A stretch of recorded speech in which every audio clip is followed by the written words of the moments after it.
Merci beaucoup, mesdames. Et j'appelle maintenant Bénédicte Thilloy.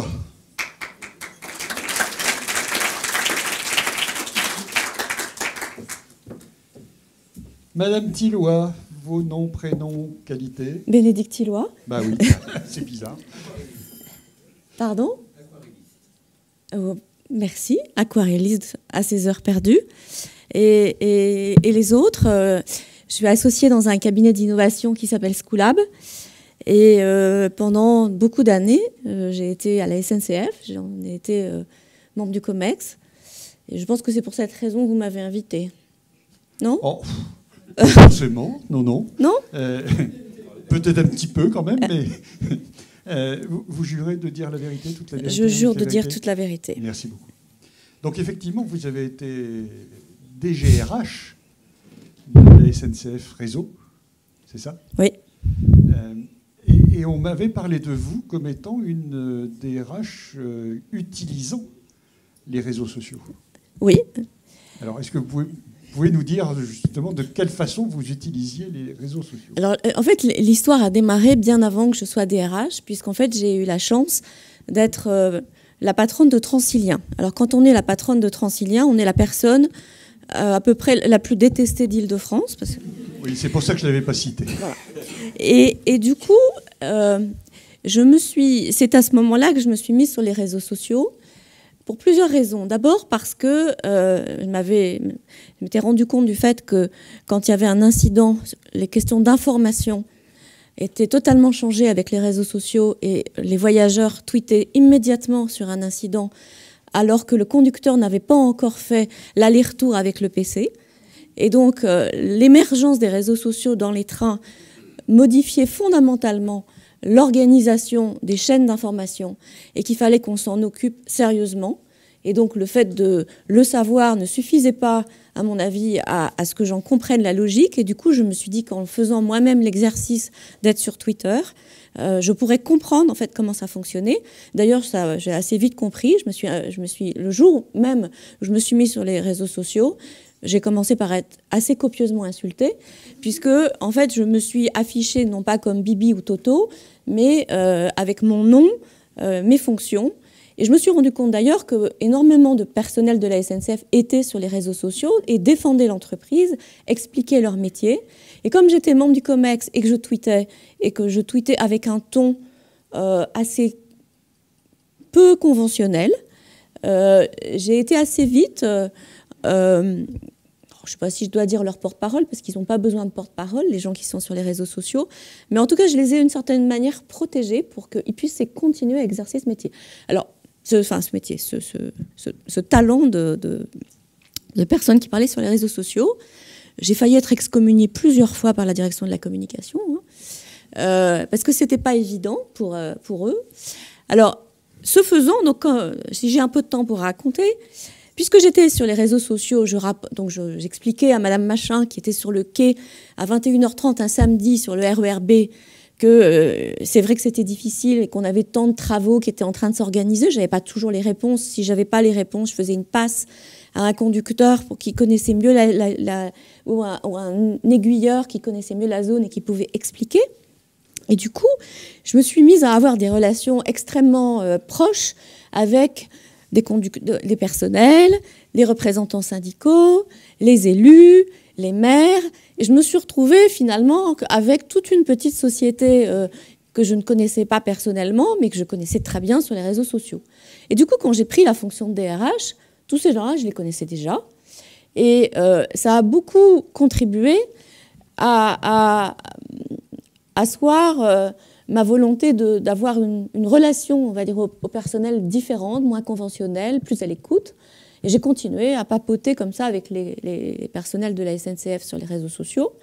Alors j'avais notamment un certain nombre de détracteurs, parce que vous imaginez bien que quand le DRH de la SNCF est sur les réseaux sociaux et qu'il y a les organisations syndicales qui sont aussi, c'est inespéré, c'est-à-dire j'avais mes rendez-vous avec mes grands détracteurs. Donc j'ai par exemple un certain Vertignas qui était délégué CGT au dépôt de Valence, qui était dès que je pointais mon nez, je pense qu'il devait avoir des notes, des alertes, donc j'étais sûre de l'avoir. Mais alors, ce qui est fou, parce que moi, je ne viens pas du tout faire le procès des réseaux sociaux, grâce à ces réseaux sociaux, Vertinias, je le connais, parce qu'il m'a invité à déjeuner chez lui. Voilà. Et j'étais très sensible à ça, parce que quand je suis allée déjeuner chez lui, en fait, il n'a pas invité la DRH.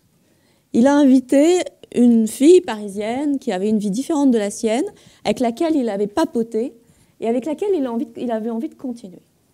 Et en fait, le jour où Vertinias m'a invité, il avait aussi invité Damien. Damien, il était, lui, délégué Sud. Il était encore plus désagréable. Mais il était là. Il était là. Et en fait, Damien et Vertinias, ils m'ont dit, quand on se pointe sur les réseaux sociaux et qu'on discute avec vous, ça fait venir plein de collègues, mais on n'arrive plus à le faire parce que aujourd'hui, on vous connaît bien, donc on n'arrive plus à être aussi insolent qu'on l'était avant.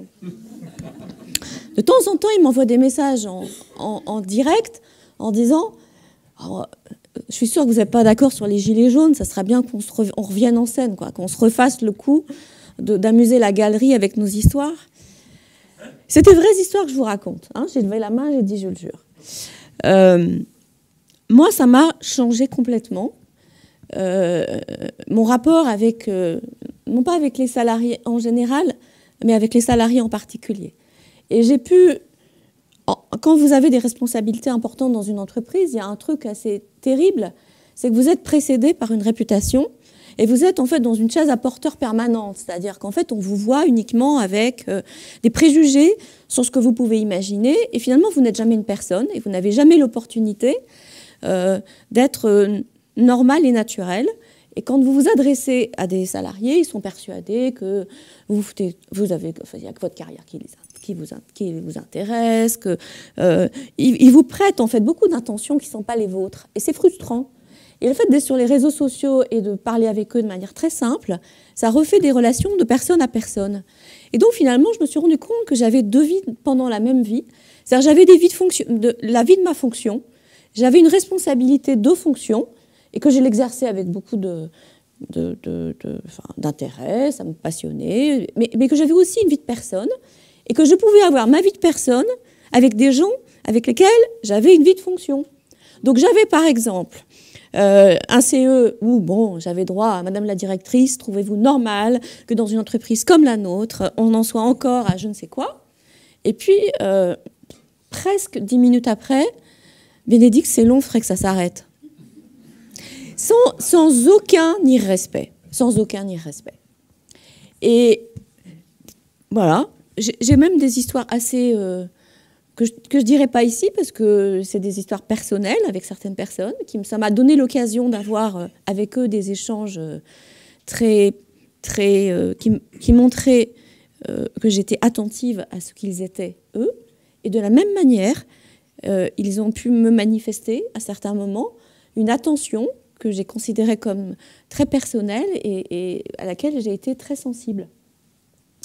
Donc, pour moi, l'idée que les réseaux sociaux, en fait, vous permettraient d'avoir une vie virtuelle pour échapper à une vie relationnelle, physique, c'est exactement l'inverse. C'est-à-dire qu'en fait, j'ai eu la chance, via les réseaux sociaux, de découvrir toute une série de gens que je ne pouvais pas rencontrer, ne serait-ce que par des questions de nombre, et que, finalement, ça me donnait l'opportunité de pouvoir ensuite faire leur connaissance IRL. Voilà. In real life. Alors, c'est pas fini, si? Alors, comment? J'ai même des histoires encore plus géniales à vous raconter là-dessus. Si vous ne connaissez pas Bébé 27000, je vous encourage à aller le suivre sur Twitter.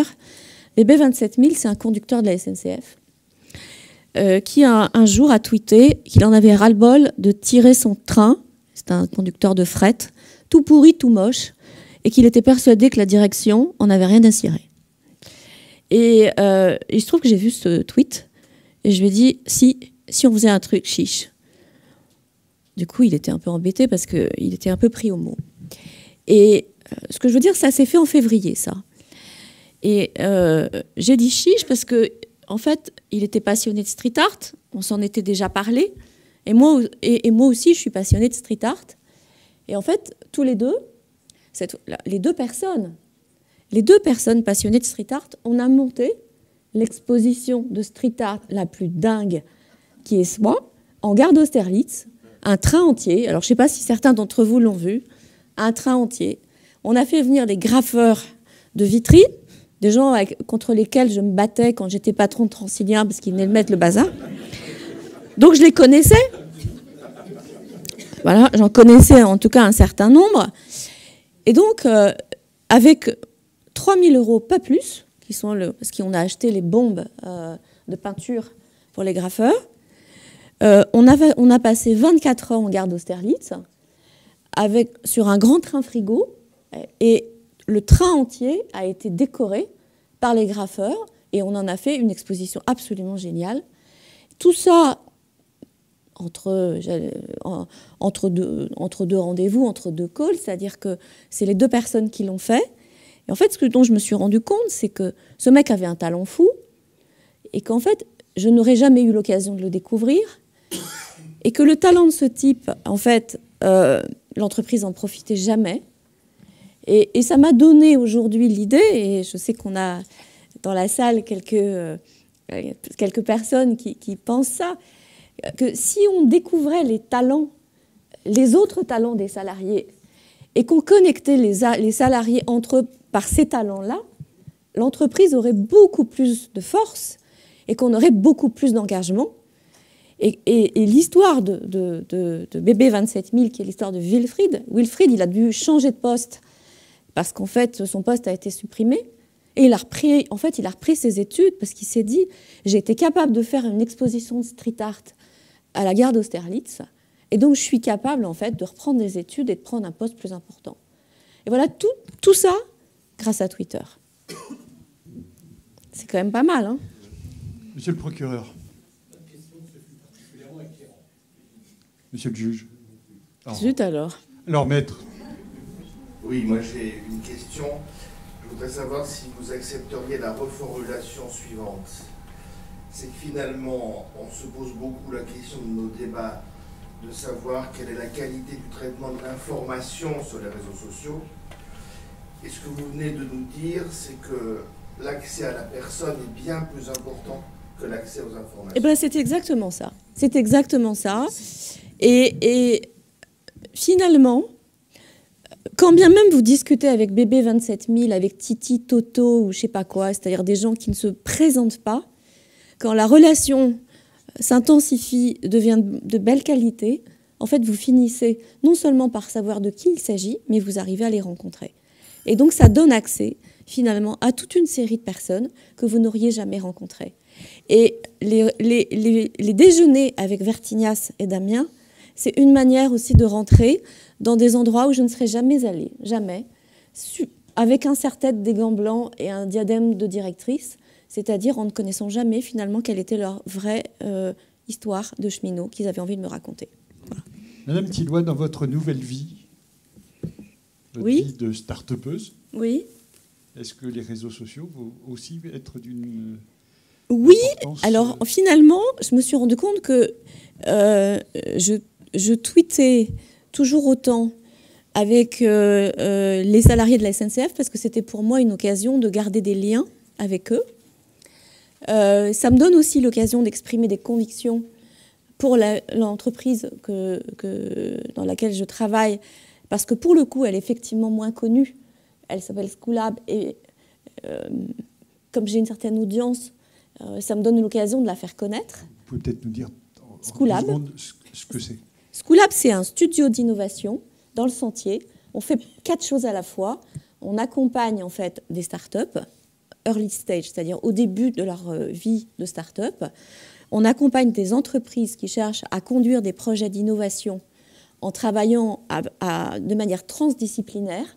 On accueille dans nos locaux des entreprises qui veulent changer d'air et en fait aller plus vite dans la réalisation de projets d'innovation. Et en fait, on organise les communautés de tous ces gens entre eux pour les faire travailler plus vite.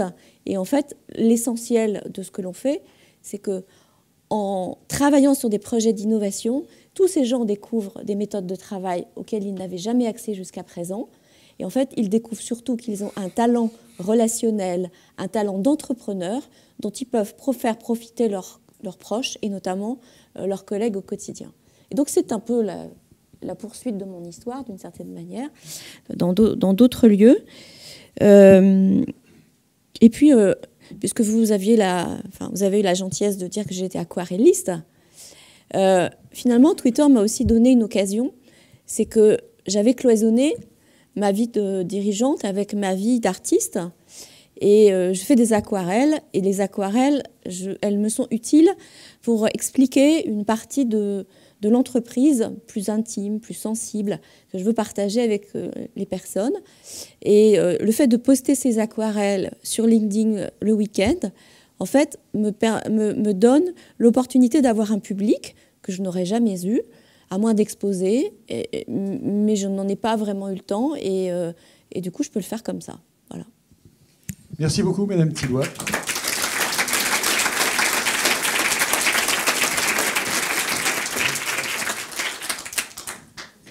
J'appelle maintenant